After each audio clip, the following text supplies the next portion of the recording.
Hey friends, it's Tiffany from the blog growingdawn.com, and today I want to share with you 20 educational activities for your kids to do at home.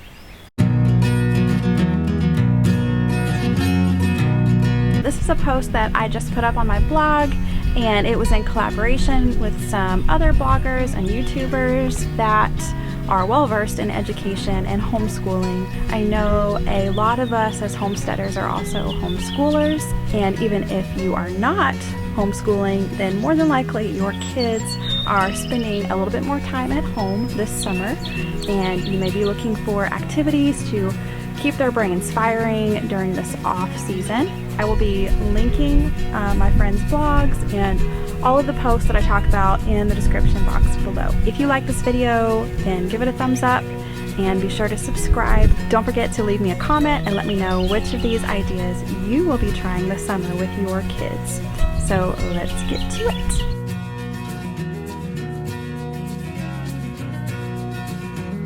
If you don't already have a raised bed or a garden space, it's super easy to set up your very own small backyard garden. Grab some lumber, grab some garden soil, or just till up part of the ground that you already have. Choose some plants that are easy to grow, maybe watch a few videos. I have a few gardening videos here on my own YouTube channel. I'm not sure if you actually want to learn from me because I have some failures as well, but there's a lot of great resources here on YouTube. This is a great way for kids to learn about the life cycle of... Oh. Hi. Stuff up in the shed. Are you recording? I don't know. Okay. Have fun. This is a great way for kids to learn about the chemical elements in the soil, about the life cycle of plants, and it's great for getting them involved in a little bit of physical labor too. My friend Kristen from Happy Homeschool Adventures has a great blog post on implementing a farm-to-table gardening plan that I will link below.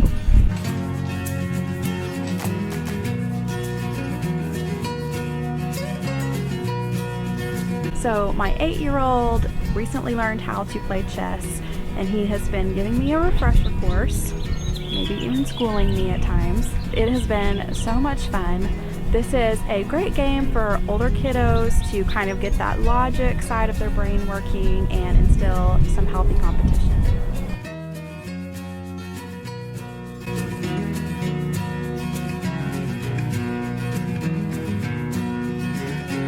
So this one may not be my first choice, but for sure my little boys love it. There's just something magical about grabbing a cardboard box or a jar with a lid on it and gathering up grass and rocks and leaves and water, whatever they can find, and then finding the perfect caterpillar or frog to just bed down in that new habitat. You could also do lizards. I know some people have done snakes. Maybe that's a little extreme. I know that kids love having the satisfaction of having a new pet to house for a couple of days. It's a great opportunity to observe what the animal does.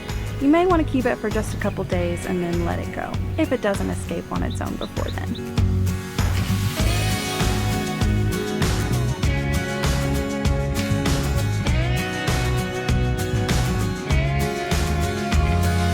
There is no shortage of free printable coloring pages on the internet. I have some specific ones that I'm going to link below, but coloring pages are a great way to get a conversation started and kind of give you a jumping off point into diving a little bit deeper into a subject. This is a great little game for new readers. You just write some words on a bunch of sticky notes and paste them all over your house. You can make them easy to find, you can make them hard to find. You can make it a themed game where all of the words are food or animals or 4-letter words or whatever you want to do. And then once you post them all over your house, or you can even do it outside, have the kids go and find as many as they can and yell off the words. This is a good way to get them reading and to make it fun and engaging as well.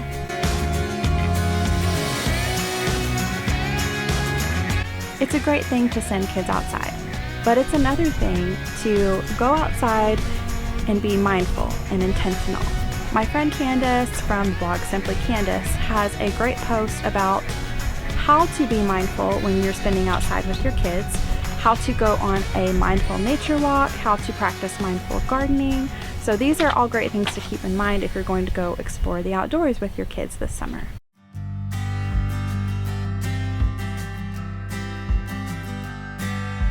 My kids love it when I pull out the easel paper and completely cover the dining room table. I tape it on and make sure that there's no wood showing. Pull out the paints, pull out the markers, and just let them go crazy. This activity gives a lot of creative freedom to draw and paint until their heart's content. I don't know what it is about paint, but it gets them so excited every time.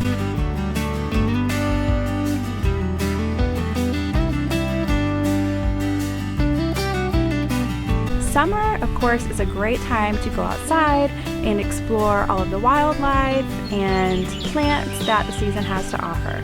I know my kids love checking off their little boxes, so the scavenger hunt that I'm going to link below is a great way to get kids outside. And one thing I specifically love about this one is she has a version that is just pictures for the younger kids that haven't quite learned to read yet. This is a fun and engaging activity for younger kids. I found that getting them involved in making the game tends to get them a little bit more excited and involved. Just grab some paper plates and write letters or words or shapes or numbers, and make sure you make 2 of each one. Then you can lay them out on the ground outside or in a large room inside and let them have some matching fun.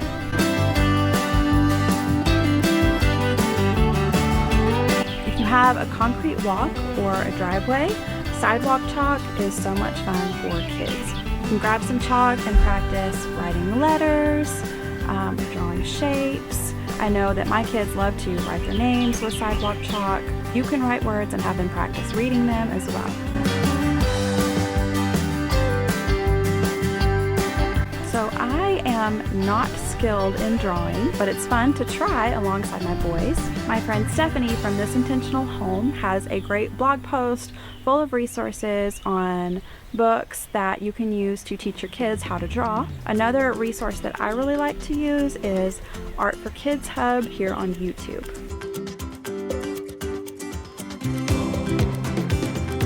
Kids love making recipes, and bug spray is a great thing for you all to make together that will help keep you protected on your outdoor adventures together. You can find a recipe linked below for a homemade bug spray from Kindling Wild. It's a great way to just let them be little chemists. There's even a printable label that you can print off and stick it on whenever you're done. What is it?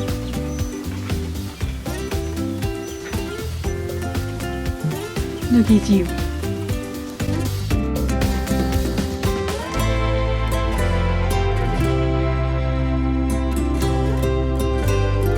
There are so many ways to play dominoes that is fun for both kids and adults. The great thing about dominoes is it encourages counting and math skills, and it's just a fun game for the whole family to play.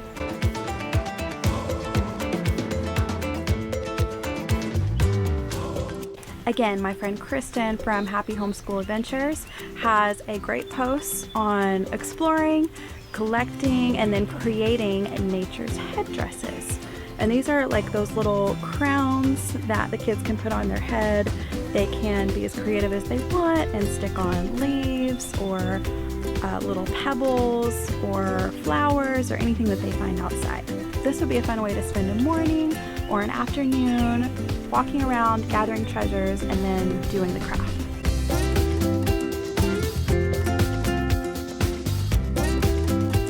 So how you would do this is make an age-appropriate list of books for your child, draw out or type out, however you want to create the bingo card, put the book titles in each square, and then print it out and paste it on a wall or in your schoolroom or wherever is prominent for the kid to see. And whenever they come to you saying, "Mom, I'm bored," or you just want them to have some time to wind down, point to the bingo card and say, hey, pick a book off the bingo list and start reading. Make sure that you have a fun little treat or reward lined up for them once they get bingo. Playing in water may not seem educational, but it is great for developing fine and gross motor skills, especially in younger kids. Water tables are great, but in my opinion, mud puddles and cheap kiddie pools are even better. So have some water fun however you can.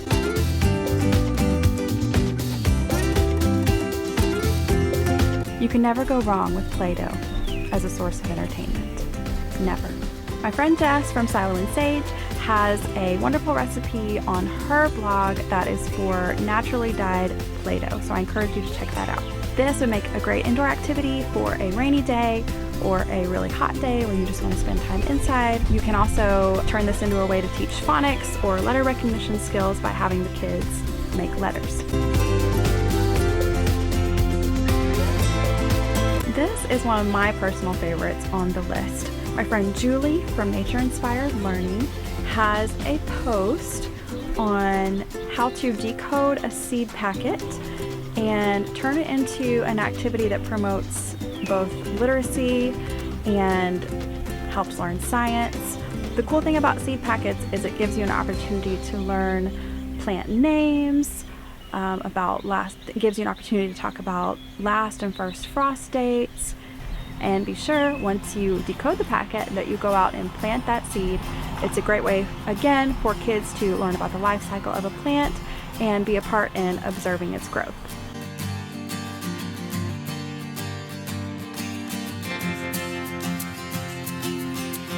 Who doesn't like butterflies? There are lots of different butterfly crafts that you can find out there on the internet and here on YouTube. Again, my friend Julie from Nature Inspired Learning has a great post with some specific butterfly crafts that you can do. Most of them are very simple. They either use materials that you can just find in nature or things that you would definitely have laying around your house. This is our last activity, and I definitely appreciate this one as a mom of boys, although of course it's great for girls too. As country people, as homesteading people, we place a lot of value on learning woodworking skills, how to use tools and things like that. It's right up there with reading and writing for us.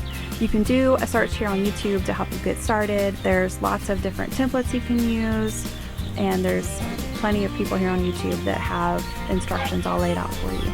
If you aren't handy yourself, maybe like me, you can ask your husband to get involved, which makes it even more fun for the kids. And this is a project that can either be done in a day, or it can be spread out over time where you just do small increments over a week or longer. That's it for this week's video, guys. I hope that you gleaned some helpful information from it.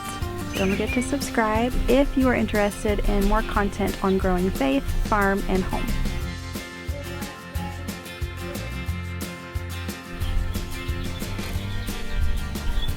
Ooh.